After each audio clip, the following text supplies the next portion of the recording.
السلام عليكم ورحمة الله وبركاته. يا هلا مرحبا، حياكم الله جميعا مع أخوكم علي مقبول لتريد زراعة النخيل. ولكن بفضل الله سبحانه وتعالى أنا النهاردة متواجد على 7 فدادين ونص أرض حكاية. لمين؟ لإخواتي المزارعين، الناس اللي هي بتحب تشتغل وتخضر وتزرع قمح وغلة وبنجر وفاصوليا وكل الزراعات اللي تتخيلها واللي ما تتخيلهاش.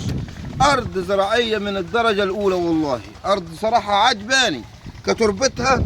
تعال كده معايا بحد بعزنا على لحظة. تعال كمان أخش بس معايا هنا في البتاع ده. الجنة دي أرض يا جماعة بسم الله ما شاء الله. والله بص الحصى الرمل الزلط أهو. طب بص بالله عليك، شوف الزلط عامل إزاي، شوف التربة عاملة إزاي، شوف التربة الزلطية. تربة من أنظف أنواع التراب. اللهم صل على سيدنا محمد. أرض زرع غلة وبرسيم تمام، وجنب منك جناين منجع على مستوى، على اعلى مستوى. انت هنا فين؟ انت هنا في الاسماعيليه في الكيلو 13 على بعد 2 كيلو من ترعه اسماعيليه، من ترعه اسماعيليه الكبيره تمام، على بعد 2 كيلو برضه من طريق الصالحيه من ورا قريه المنشار. يعني انت في مكان متميز، كهرباء وميه شرب اللي هي العباسه وميه نيل جايه من الترعه مباشره. يعني بص النهر النيل اهو معدي من قدامك تمام. الارض زي ما انت شفتها 7 فدادين ونص عشان ما نرجعش لها تاني لان مش هدخل جوه تمام. الارض هي زهره. بس انا بدي اوضح لحضرتك على حاجه، يعني بالله عليك شوف انت هنا عاملين مواسير ميه، لان الميه متوفره.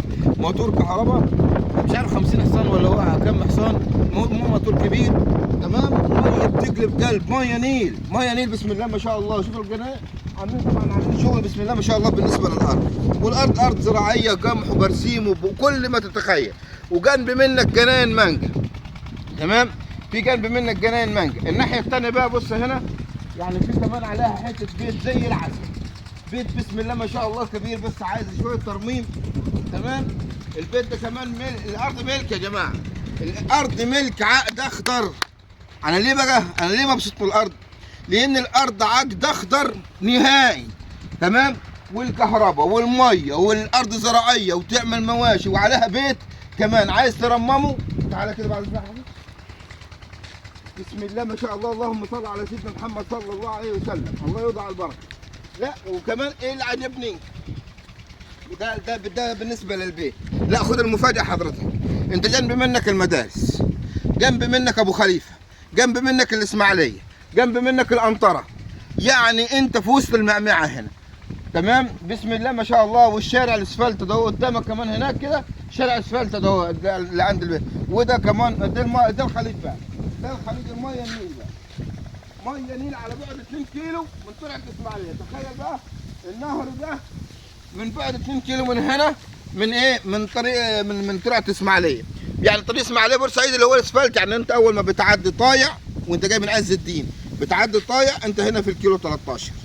يعني اللي هم الناس اللي عارفين المكان هنا، يعني عارف نفسه ما فيش 10 ولا 15 كيلو، اقل من 15 يمكن 12 كيلو اللي هو انت فين؟ في قلب الاسماعيليه المدينه. تاني حاجه جنبك المدارس والمستشفيات وارض زراعيه. عارف ديت ارض لمين؟ صراحه يعني تواتي مين؟ تواتي عيله، ناس من اللي هم عايزين يسكنوا، ناس من اللي عايز تستوطن في المكان، ناس من اللي عايز واخد بالك ينقل ليه ولاخوه ولا ابنه ولا مش عارف مين.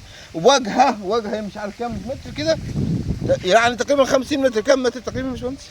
وجهه فوق ال 120 متر بسم الله ما شاء الله. يعني حاجه والله، عائلات ساكنه مش انت لوحدك، عائلات جيرانك من الناحيه دي ومن الناحيه دي. جنب منك قريه المنشار، انت في ظهرها على طول.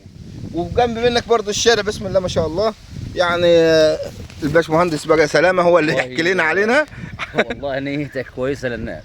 والله ربنا يوفقك يا رب عم علي، ودايما انت حريص ان احنا ندور على حاجه كويسه. والله حاجه كويسه صحيح. الناس اللي هي عندها حسن ظن، الله، اللي هي مش عايزه يضحك عليها صحيح تمام. فهو هيجي باولاده وهيجي يستثمر وهيجي يقعد، فاما يدعي ليك او يدعي عليك. لا والله ان شاء الله يدعي لنا. والله ارض 10 على 10 العيله. الارض دي اول حاجه انت بتتكلم في ميه شرب، بتتكلم في ميه نيلي، بتتكلم في كهرباء، موتور كهرباء، بيت وارض عاليه زرعه. شوف العلو بتاعها يعني كمان تاخد منها رمله حاجه بسم الله ما شاء الله. ربنا يا رب يوفق لصاحب النصيب. طبعا السعر كام عم علي؟ 2 مليون، مليون ونص، مليون و300. انزل كمان مطلوب 1,100,000 وممكن نخلص مليون كمان مع بسم الله الراجل ما ده شاء. ممكن يكون نهائي. طب والله رزق ربنا رزق اللي يوفق ياخدها صاحب والله. النصيب يعني. يلا في رعاية الله. ماشي. السلام عليكم ورحمة الله.